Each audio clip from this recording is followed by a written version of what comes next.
नमस्कार विद्यार्थी मित्रांनो, मी विवेक पाटील। ह्या व्हिडिओमध्ये आपण विद्यार्थ्यांकडून नकळत किंवा कळतपणे काही चुका होत असतात त्याच्यावर आपण आज विचार करणार आहे बघा। आणि ह्या चुका तुमच्याकडून सुद्धा होत आहेत का याचा सुद्धा तुम्ही विचार करा बघा। मी आजपर्यंत 10 वर्ष झाले या क्षेत्रामध्ये आहे आणि विद्यार्थ्यांना शिकवतो आहे। या 10 वर्षांमध्ये मला काही गोष्टी समजलेल्या आहेत किंवा आम्ही जेव्हा अभ्यास करायचो तेव्हा पण काही गोष्टी आम्हाला समजलेल्या होत्या, त्या तुमच्यासमोर मांडण्याचा मी प्रयत्न करतो आहे बघा। पहिला प्रकारचा अभ्यास करणारे 3 प्रकारचे विद्यार्थी मी आजपर्यंत बघितलेले आहेत। त्यापैकी पहिला प्रकार काय आहे की पहिला प्रकार आहे जे दाखवण्यासाठी अभ्यास करणारे विद्यार्थी बघा।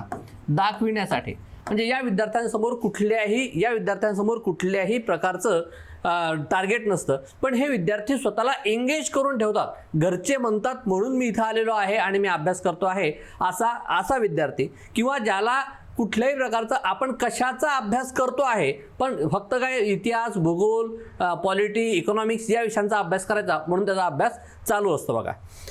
हे झाले पहिल्या प्रकारचे विद्यार्थी। ह्या विद्यार्थ्यांमध्ये पास होण्याची शक्यता ही 0% असते। अशा विद्यार्थ्यांमध्ये आपण जातोय का हा तुम्ही विचार करावा। दुसऱ्या प्रकारचा विद्यार्थी कुठला आहे तर तो एक्झामसाठी अभ्यास करणारा विद्यार्थी आहे। या प्रकारामध्ये एग्जाम साठी अभ्यास करणारा विद्यार्थी,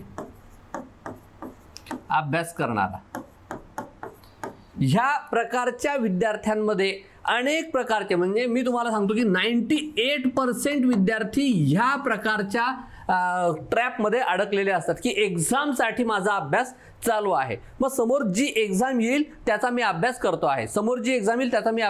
करतो आहे, अशा प्रकारचे हे विद्यार्थी इथं आपल्याला दिसतात। यांच्या समोर टार्गेट आहे पण हे शॉर्ट टर्मचं टार्गेट आहे। याला विजन जे आपण म्हणतो, विजन म्हणजे जे दूरदृष्टी आपण ज्याला म्हणतो ती यांच्यामध्ये नसते। मग समोर तुमची STIची एक्झाम येऊ द्या, मग तुमची समजा कंबाईनची एक्झाम येऊ द्या, मग तुमची राज्यसेवा येऊ द्या, मग UPSC येऊ द्या किंवा मग सरळ सेवा येऊ द्या, जी एक्झाम पुढे येईल त्याचा मी अभ्यास करत चाललेलो आहे। मग या विद्यार्थ्यांमध्ये पास होण्याची शक्यता जी आहे ही फार कमी असते। फार कमी लोक अशा प्रकारच्या एक्झाममधून पास होतात बघा, ठीक आहे। आणि या विद्यार्थ्यांना कुठल्याही प्रकारच्या मेन्सचा अभ्यासही करत नाही विद्यार्थी। हे विद्यार्थी प्रिलिम मध्ये सारखे अडकलेले असतात बघा। ही प्रिलिम आली, ती नापास झाली, पुढे चाललो। दुसरी प्रिलिम आली, ती नापास झाली, मी पुढचा अभ्यास करतोय। तिसरी प्रिलिम झाली, मी नापास झालोय, पुढचा अभ्यास करतोय। पुढच्या प्रिलिमचा अभ्यास हे विद्यार्थी जे आहेत तर हे प्रिलिम मध्ये जास्त अडकलेले असतात। त्यामुळं या विद्यार्थ्यांमध्ये पोस्ट निघण्याची शक्यता जास्त नसते, कारण की हे विद्यार्थी समोर येणाऱ्या एक्झामसाठी अभ्यास करतात। पुढचे 3रा नंबरचा जो काही विद्यार्थी आहे बघा, हा विद्यार्थी जो आहे हा आपल्याला एक्सपेक्टेड ॲस्पायरंट कसा असायला पाहिजे तर हा 3 प्रकारचा, तर तो पोस्टसाठी अभ्यास करतो बघा, पोस्टसाठी अभ्यास करतो। मग हा विद्यार्थी पोस्टसाठी अभ्यास करत असल्यामुळं याच्या समोर एक ठरलेलं टार्गेट आहे, कुठलं तरी एक। मग ते कंबाईन एक्झामचं असू द्या, ते राज्यसेवेचं असू द्या किंवा मग ते UPSCचं असू द्या, ह्या विद्यार्थ्यासमोर ठरलेलं एक टार्गेट आहे। मग असा विद्यार्थी काय करतो की याचं एक वेल प्लॅन असतं। मग याला कुणाला दाखवायचं नसतं की मी माझा अभ्यास कशासाठी करतोय, कुणासाठी करतोय, याचा स्वतःचा अभ्यास जो आहे तो चालू राहतो। अशा प्रकारचे विद्यार्थी हे जास्त प्रमाणात पास होतात बघा। अशा प्रकारचे विद्यार्थी 2% असतील, यांना यश 100% गवसतं, हे 100% आहे, यांना पोस्ट 100% निघते। मग असे विद्यार्थी प्रिलिमच्या फंद्यामध्ये अडकून पडत नाहीत का, कारण की आता समजा आता जून महिना आहे, ठीक आहे, जून आहे, जुलै आहे, ऑगस्ट आहे, सप्टेंबर, ऑक्टोबर, नोव्हेंबर आणि डिसेंबर, ठीक आहे। हे 2024 मध्ये येणारे आता जे काही उरलेले महिने आहेत तर ते एवढे महिने आहेत। अशा या कालावधीमध्ये म्हणजे आता प्रिलिम झालेली आहे, सर्व काही झालेलं आहे, ह्या प्रकारचे विद्यार्थी जे एक्झामसाठी अभ्यास करतात ना, हे कुठंतरी काठावर असतात। म्हणजे समजा प्रिलिमचा कट ऑफ हा 45 लागणार आहे, तर या विद्यार्थ्यांना कुठंतरी 40 मार्क्स असतात। ह्या विद्यार्थ्यांना कुठेतरी 42 मार्क्स असतात. पण असं कधीही होत नाही की 45 जर तुम्हाला कट ऑफची गरज आहे आणि मला 55-60 मार्क्स आहेत, असं या विद्यार्थ्यांसोबत होतं नाही. मग हे विद्यार्थी कुठले असतात की बाबा कट ऑफच्या वर जाऊन मला मार्क्स आलेले आहेत, तर हे विद्यार्थी असतात हे पोस्टसाठी अभ्यास करणारे. का? कारण की हे विद्यार्थी आता जो काही स्लॅक सीझन सध्या चालू आहे, आता जो काही सीझन चालू आहे, जो काही वेळ आहे, या वेळेमध्ये हे विद्यार्थी मेन्सचा अभ्यास करून ठेवतात. मेन्सचा अभ्यास करून ठेवतात हे विद्यार्थी. मी डिरेक्टली इनडायरेक्टली तुम्हाला एक स्ट्रॅटेजी सुद्धा सांगतोय, जे तुमचे चुका होत असतात त्याला सुधारण्याची एक संधी सुद्धा मी तुम्हाला देतोय, म्हणजे ज्यामध्ये तुम्ही विचार करू शकता आणि इथपर्यंत तुम्ही पोहोचू शकता. हे विद्यार्थी जे आहेत, तर आता समजा राज्यसेवेचा अभ्यास करणारा जो विद्यार्थी आहे किंवा कंबाईनचा अभ्यास करणारा जो विद्यार्थी आहे, या विद्यार्थ्यांनी आता राज्यसेवा डिस्क्रिप्टिव्ह आहे, मग याच्यामध्ये काय करून ठेवायला पाहिजे? रायटिंग प्रॅक्टिस या विद्यार्थ्यांनी इथं करायला पाहिजे.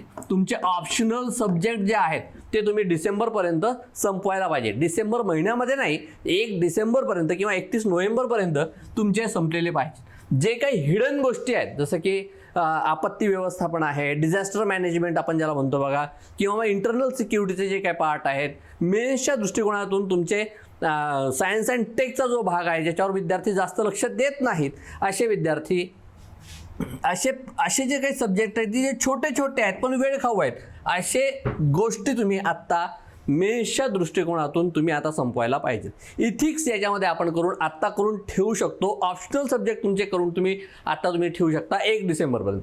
1 डिसेंबरच्या नंतर हे विद्यार्थी जे आहेत, हे 1 डिसेंबरपासून प्रिलिमच्या अभ्यासाला सुरुवात करतात. 6-7 महिने प्रिलिम करायची आणि प्रिलिम क्लिअर करायची. मेन्सचा अभ्यास झालेला आहे, मधात जो काही काळ मिळतो तर त्या काळामध्ये तुम्ही फक्त रायटिंग प्रॅक्टिस करताय. अशा प्रकारचे हे विद्यार्थी आहेत. मग आता माझ्या डोळ्यासमोर अजून काही गोष्टी येतात की सर आत्ता माझा स्कोर आला नाही, ठीक आहे, UPSCचा अभ्यास करत होतो, माझा स्कोर 60 ते 70च्या दरम्यान आत्ता माझा स्कोर आहे, म्हणजेच काय प्रिलिम तुमची क्लिअर होत नाही. राज्यसेवेचा अभ्यास करणारे विद्यार्थी कुठं 80-90 पर्यंत अडकलेले आहेत.